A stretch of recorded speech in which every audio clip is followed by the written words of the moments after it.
আমি আজ আপনাদের পাঠ করে শোনাব দুই বিখ্যাত অভিনেতার বিখ্যাত কাহিনী। আশা করি আপনাদের সকলেরই ভীষণ ভালো লাগবে। তাহলে শুরু করি আমার আজকের কাহিনী সেই অভিনেতাদের নিয়ে।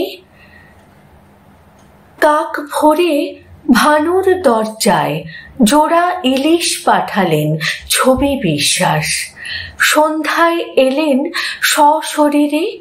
তারপর ইন্ডাস্ট্রিতে এমনও একটা সময় ছিল যেখানে পর্দার বাইরেও অভিনেতাদের মধ্যে গড়ে উঠত দারুণ সম্পর্ক, আর সেই সম্পর্ক থেকেই ঘটত এমন সব মজার কাণ্ড যা কিনা সিনেমার ইতিহাসকে উজ্জ্বল করে তুলত।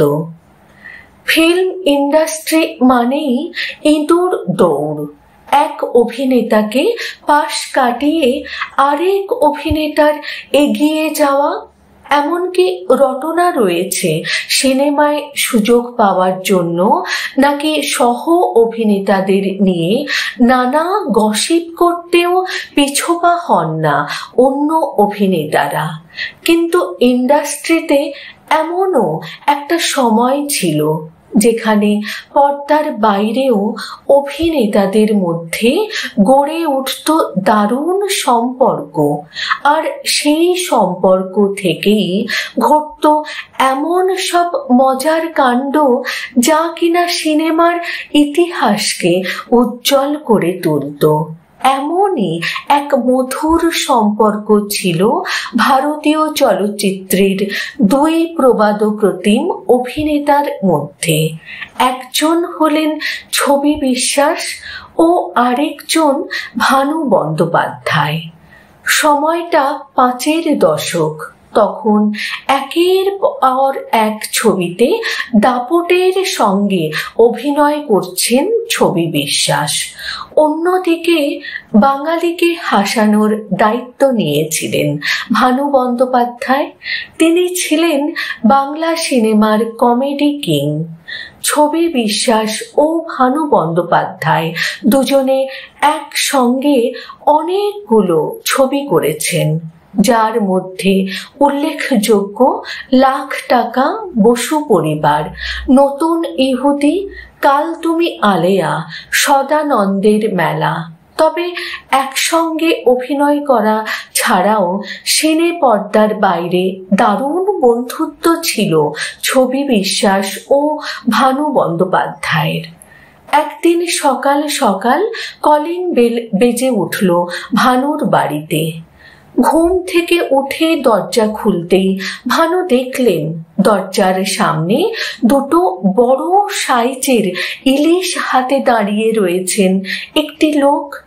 একগাল হেসে লোকটি ভানুকে বললেন, ছবিদা মানে ছবি বিশ্বাস এটি পাঠিয়েছেন। কিছু বোঝার আগেই ভানুর হাতে ইলিশ ধরিয়ে রওনা দিলেন লোকটি। ব্যাপারটি ঠিক বুঝে উঠতে পারছিলেন না ভানু বন্দ্যোপাধ্যায়। ভানুর স্ত্রী জানালেন, নিশ্চয়ই ছবিটা রাতে আসবেন, তাই এই ইলিশ প্রাপ্তি। ভানু স্ত্রীর যেমন কথা ঠিক তেমনই হলো। সন্ধ্যা নাগাদ ভানুর বাড়িতে এলেন ছবি বিশ্বাস, পরনে সাদা ধুতি পাঞ্জাবি। ঘরে ঢুকতেই ভানু ও তার স্ত্রীকে দেখে একগাল হাসি। তারপর বলে উঠলেন, ভাইটি, ঘটির রান্না আর পছন্দ হচ্ছে না, তাই বাঙালির হাতের ইলিশ খেতে এলাম। সেদিন সর্ষে দিয়ে ইলিশ ভাপা এবং ইলিশের পাতলা ঝোল বানিয়েছিলেন ভানু বন্দ্যোপাধ্যায়ের স্ত্রী। ডিনার টেবিলে চলছিল ভীষণভাবে আড্ডাও। দুই অভিনেতার এমন বন্ধুত্ব সত্যিই যে খুব বিরল, তা যেন প্রমাণ করে এমন ঘটনা। অসংখ্য ধন্যবাদ যিনি এই অজানা কাহিনী সোশ্যাল মিডিয়ায় পোস্ট করেছেন আমাদের সকলকে জানানোর জন্যে। তাকে আমার তরফ থেকে এবং আমার পরিবারের সকল সদস্যদের তরফ থেকে অসংখ্য ধন্যবাদ জানাই।